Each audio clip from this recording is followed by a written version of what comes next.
There are a lot of games with a lot of developers making them, and it goes without saying that not all of them are equal, but which ones stand above the rest in the gaming industry at the moment. Today I'll be looking at and talking about which are the best in my opinion. The first entry is Ubisoft. This might be a bit of an unfair entry as Ubisoft has multiple development studios under them, but for the sake of this video, I'm going to group them all together.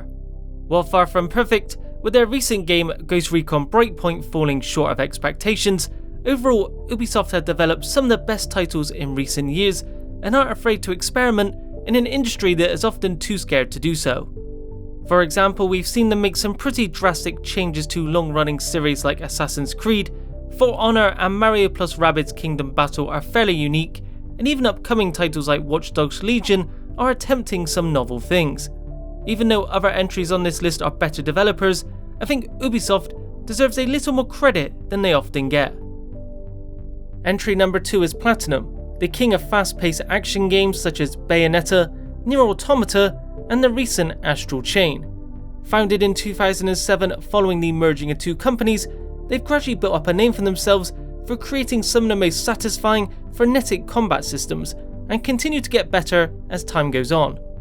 Currently in the pipeline they have the Kickstarter funded The Wonderful 101 remaster, the long-awaited Bayonetta 3, a new IP called Babylon's Fall, and have even aided Cygames with the combat of the upcoming Grand Blue Fantasy Relink, with all of them expected to be great.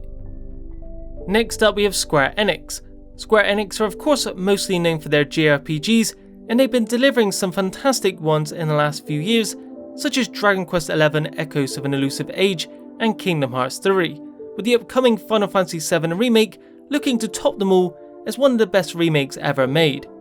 Even outside of the games they physically develop themselves, they own or publish many popular ones like Tomb Raider, Life is Strange and Deus Ex Mankind Divided, not to mention even some of the just mentioned Platinum games like Nier Automata and Babylon's Fall.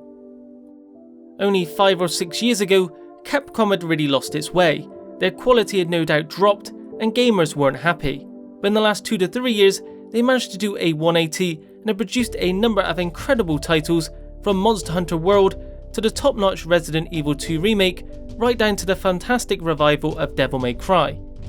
Will they manage to keep up this track record in the future? Who knows, but with the Resident Evil 3 remake coming soon and looking like another fantastic game, Capcom are in a great position for the rest of 2020 and beyond, and I can't wait to see what else they come out with. Next we have Insomniac, who were fairly recently purchased by Sony.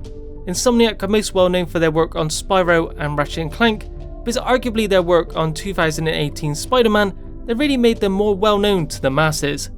Now that they've been purchased by Sony and therefore have increased funds and resources, it'll be interesting to see how they can top what are two of the most impressive games of this gen. Insomniac have always created incredible visual masterpieces, and no doubt they'll continue to shine even more with the PS5 hardware next gen.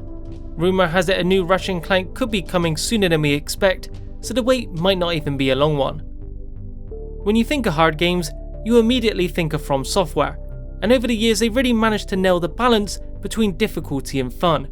They've released some of the best games in the last decade, with Demon's Souls, Dark Souls and Bloodborne all releasing to critical acclaim.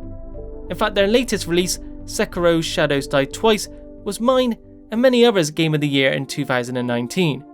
Their next project, Elden Ring, looks like it will be building upon all they've learnt so far with a more open world structure, and I can't wait to jump back into another painful but engrossing FromSoft title. Outside of a few small games, Sony's Santa Monica studio have exclusively worked on the God of War series since their inception, and while God of War has always been a great series, it was beginning to get a little tired. Rather than quietly shelve the series though, the team alongside director Cory Barlog managed to completely turn it around by soft rebooting it, keeping things familiar but also changing many aspects for the better. 2018's God of War shows what's possible when developers are passionate about what they are doing, and I believe it's the most impressive game of this generation. For that reason alone, I think they are one of the best devs at the moment and deserve a spot.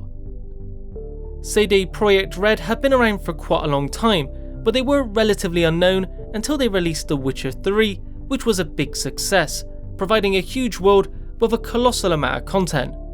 Of course, many of you will know they are about to release their following game, Cyberpunk 2077, which is set to be a massive, ambitious game and contender for Game of the Year. CD Projekt Red, also known as a consumer-friendly dev, they gave out a ton of DLC for free, they don't overcharge for massive expansions, and they are transparent about their upcoming titles, which is a breath of fresh air compared to many others. While someone like Fromsoftware are known for nailing difficult games, ROCKSTAR are known for their expansive mission-based open world games, most notably the GTA series. Incredibly, despite GTA 5 essentially being a last-gen title and almost 7 years old, it still routinely sells within the top 10 games of each month, which is a testament to its quality. Red Dead Redemption 2 is also one of the biggest and most detailed games of this gen, with people still finding new little discoveries a year after its launch. The only disappointing thing about ROCKSTAR is that while their games have been some of the best, they haven't released as many as I would have liked in the last 5 or so years, but hey, at least they're taking the time to get each one right. I'm sure this next entry needs no introduction. They've been around for forever and pushed the gaming industry forward in so many ways in the last 30 or so years. While Nintendo had a bit of an issue with the Wii U, since the Switch was released, they're back on top, giving us the likes of Breath of the Wild, Mario Odyssey, Splatoon 2, Mario Maker 2, Animal Crossing New Horizons, and much, much more. Just looking at their library of games is enough to tell you why they are one of the greatest developers in gaming today, always trying new and interesting things that you simply can't get from anyone else.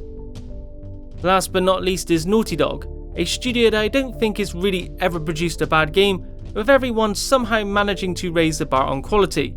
Whether it be Crash Bandicoot, Jak and Daxter, Uncharted or The Last of Us, each one has been the most pinnacle of their respective PlayStation generation, with the latter two being considered as masterpieces by many. Their next game, and the final one for the PS4, The Last of Us Part 2, appears to be really pushing the console to its absolute limits, and will no doubt provide another gripping story and experience we'll still be talking about well into the future.